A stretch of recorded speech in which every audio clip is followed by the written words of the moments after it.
Hello, and welcome to another update video about ADA. The ADA chart definitely generates quite a bit of interest at the moment. We want to start actually on the daily chart so that everybody has a good understanding of where we come from. ADA finally starting to move a little bit. Nothing too exciting yet, but definitely going in the right direction. Certainly nothing where we would say this is definitely bullish.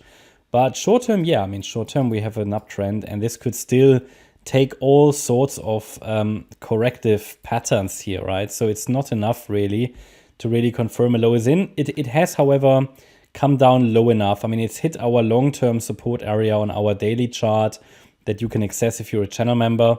And it reacted to it a couple of times, okay? It's just that the bottoming structure is just not clear. What I don't like is that this last move down, which was made in June, it's just not a clear 5-wave move down. So it's only really a 3-wave move down. And that just typically isn't good for a bottoming structure. What we want to see is ideally a 5-wave move down. So maybe one more low here would have been nice, or two. We'll see. Maybe we still get it. There are a couple of ways how this can be understood. So there are a couple of ways even how the decline on the daily chart can be understood. Okay, so first of all, you need to understand that an all-time high target is around $4.25 to $6.75, roughly. If we go up from here, which however will be difficult with such a structure, not impossible though. There are still many ways how a new bear market low could emerge. For example, it could happen as a triangle.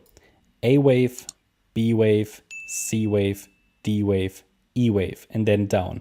In this scenario, the wave 4 would be an Elliott wave triangle.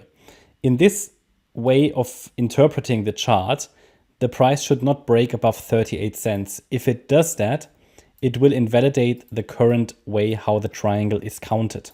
Okay, so a triangle is a 5-wave move. We can count it as an ABCDE structure. So each wave is corrective. A wave, B wave, C wave, D wave, E wave. As long as the E wave is only a 3-wave move, it's okay, and we can see it as that, but the price needs to stay below 38 cents. What happens if we break above 38 cents?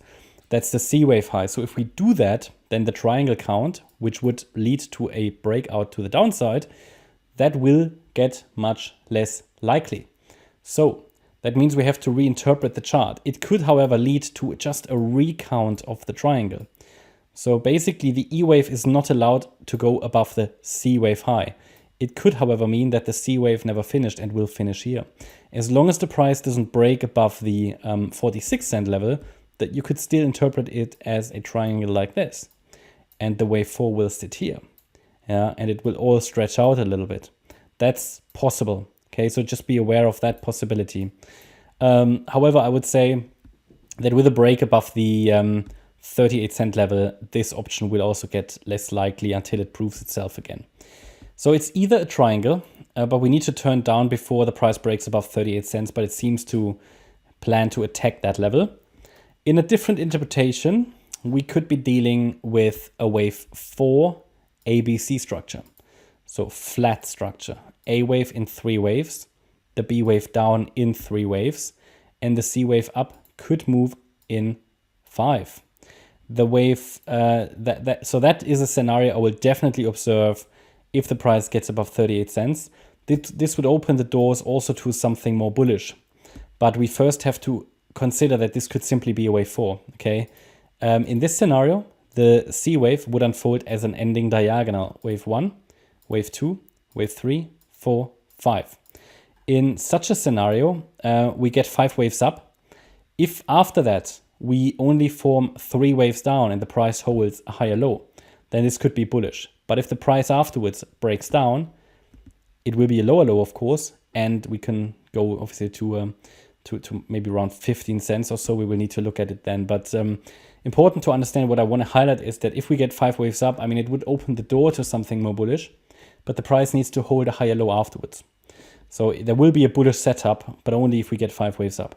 Now, if this is an ending diagonal, basically in wave 3 of C at the moment, or something more bullish, but we just cannot ignore the context, for risk management purposes. And in a third wave, the price should get to round about 48 cents, roughly, okay? Could even go a little higher, but that is sort of what we would like to see. 42 to 48 would be ideal in a third wave, okay? Yeah, we cannot ignore that. And then also we need to consider potential resistance for a wave 4. We typically say that a wave 4 should ideally not break above the 50% retracement level. That would be at 54 cents. So we'll see. Anything above that would potentially be more bullish. Yeah, so that gives you an overview looking at the bigger picture. I mean, again, there will be a bullish pathway as soon as we have 5 waves up, because if we get 5 waves up, 1, 2, 3, 4, 5, then 3 waves down, that would open the door to all-time highs, yeah? Yeah, this is sort of my view on the daily time frame here. Let me just shift all of that back. There are just different ways how this can still unfold, and that's just important to know for risk management purposes. So again, that 46 cent level here, the April high is really, really important as well. Now let's just look at the shorter time frame for a moment. You know what I do? I take that box out now, that target box. That was the previous target box for the price to get into. It even left it behind. So we'll take that out. Otherwise, it's just difficult to see. And looking at this microstructure now that has developed off the recent lows here, I would at the moment just view that as an ABC structure. So we're still holding this trend line, even though not perfectly, but we kind of are respecting that trend line to the upside now. If this is really an ABC structure, then I would like to introduce and suggest a micro count now for wave C in yellow. Let me actually think, do we? So I'll leave it in. So let me just give you a micro count for the C wave. So the micro count is not so important, right? It just suggests that we can push higher as long as we're holding that trend line. And the latest micro count will also give you a support area against which we can still focus on higher as well. So I would argue that we had here possibly a 1-2 setup. Then this might actually have been the third, even though it's a bit too short to be reliable, a bit too shallow. Then this could have been a 4, no overlap with 1, and then a very much extended wave 5. I mean, in the yellow count, not an ideal structure. Probably best we've got really at these micro counts. They are very much distorted to a degree. And then possibly here another 1-2 setup, yeah. And I think we are still in the third, 4, 5. So it just gives you an orientation of where we are. And it also tells you that basically, and then not sure what this here exactly. I mean, this might be also again another 1, 2, 3, 4, 5 to finish off the third. Important to understand is though that as long as we're holding now that 50% retracement level, the focus can be on higher, and that is at 33.1 cent. So against 33.1, I would focus on higher if anybody's looking for a support level to use. That's my update about ADA. Hope you liked the update. If you did, please hit the like button, leave a comment and subscribe. And if you really like the content, then please check out the channel membership. Also make sure you follow us on Instagram and Twitter. There's additional content every single day. And if you're interested in daily updates about the S&P 500 as well as regular stock updates, check out our S&P 500 and stock service. Link can be found in the description. Thanks a lot for watching. Bye-bye.